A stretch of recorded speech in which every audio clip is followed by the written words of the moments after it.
Oke, kita lanjutkan lagi pembahasan kita soal-soal PAT IPA kelas 8 tahun 2019-2020.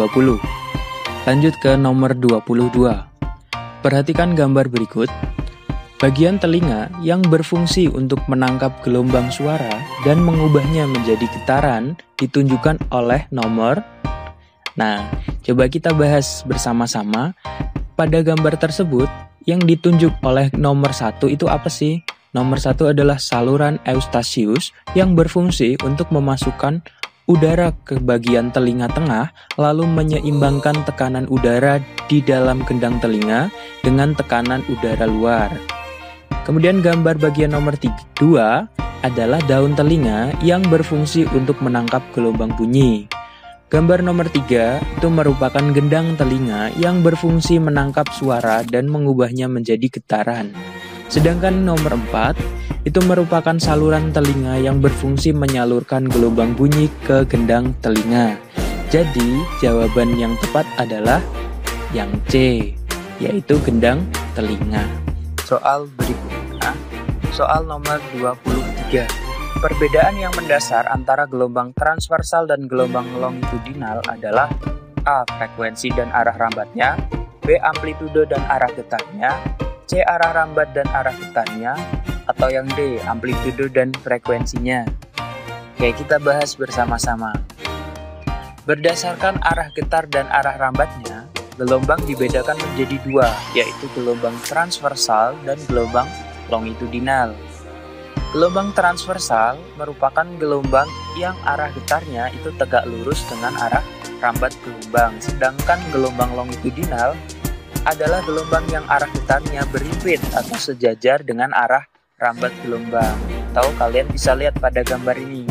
Jadi kalau gelombang transversal itu dia terdiri dari bukit dan lembah, sedangkan gelombang longitudinal dia terdiri dari rapatan dan renggangan. Jadi perbedaan yang mendasar antara gelombang transversal dan gelombang longitudinal adalah arah rambat dan arah getarnya. Lanjut ke soal berikutnya, nomor 24. Sebuah penggaris plastik digetarkan di atas sebuah meja seperti gambar berikut. Jumlah getaran yang terjadi selama penggaris plastik bergerak dari C, B, A, B, C ke B adalah berapa getaran? Oke, mari kita bahas. Kita ingat bahwa satu getaran itu didefinisikan sebagai satu kali bergetar penuh. Artinya merupakan gerak dari titik awal sampai kembali ke titik itu lagi. Itu namanya satu getaran. Jadi kalau di sini benda dia bergerak dari C, B, A, B ke C lagi, itu sudah satu getaran. Jika dia bergerak sampai di B, maka jumlah getaran yang terjadi di situ ada 1/4 getaran. Jadi jawabannya adalah yang C. Soal berikutnya nomor 25. Sebuah gelombang merambat dengan kecepatan 340 meter per sekon. Jika frekuensi gelombang adalah 40 Hz, panjang gelombang dari gelombang tersebut adalah A 8,3 meter, B 8,5 meter, C 8,7 meter, atau D 8,8 meter. Oke, kita bahas. Pada soal ini, di situ sudah diketahui cepat rambat gelombangnya adalah 340 meter per sekon. Kemudian frekuensinya 40 Hz. Nah, yang ditanyakan lambda atau panjang gelombangnya sama dengan berapa? Kita ingat bahwa V sama dengan lambda dikali F. Maka lambda berarti sama dengan V per F atau 340 dibagi 40, yaitu 8,5 meter. Jadi jawabannya adalah yang B. Kita lanjutkan ke soal berikutnya, nomor 26. Perhatikan gambar.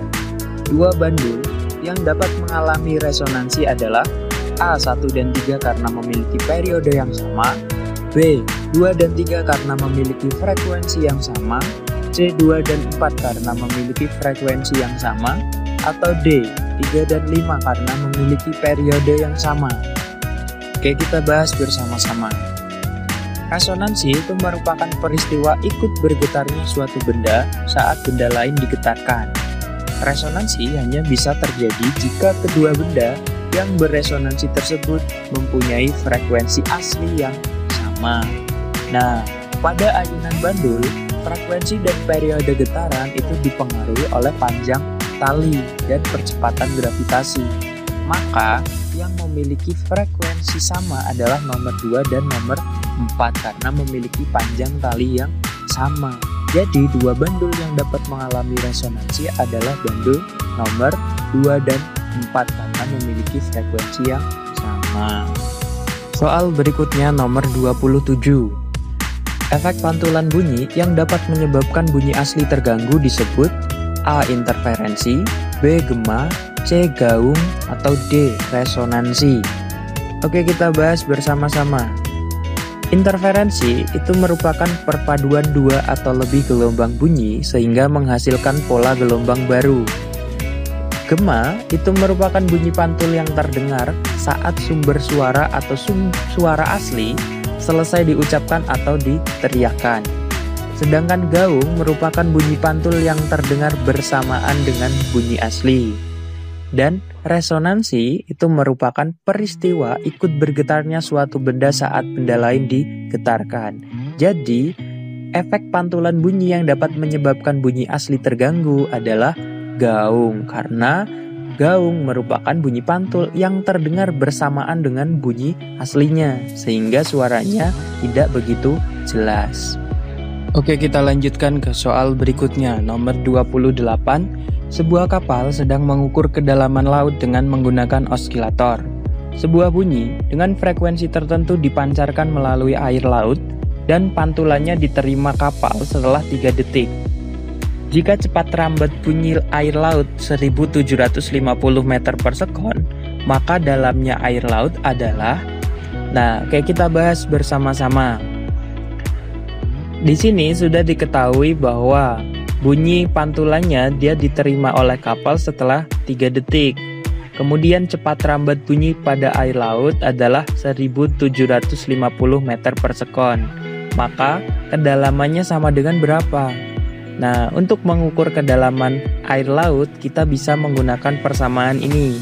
S sama dengan V kali T dibagi 2. Kenapa dibagi 2? Karena yang diketahui adalah waktu pantulnya.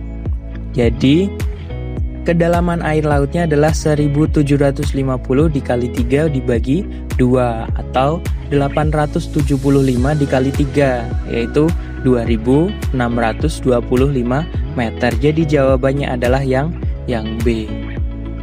Oke, itu saja dulu untuk video kali ini.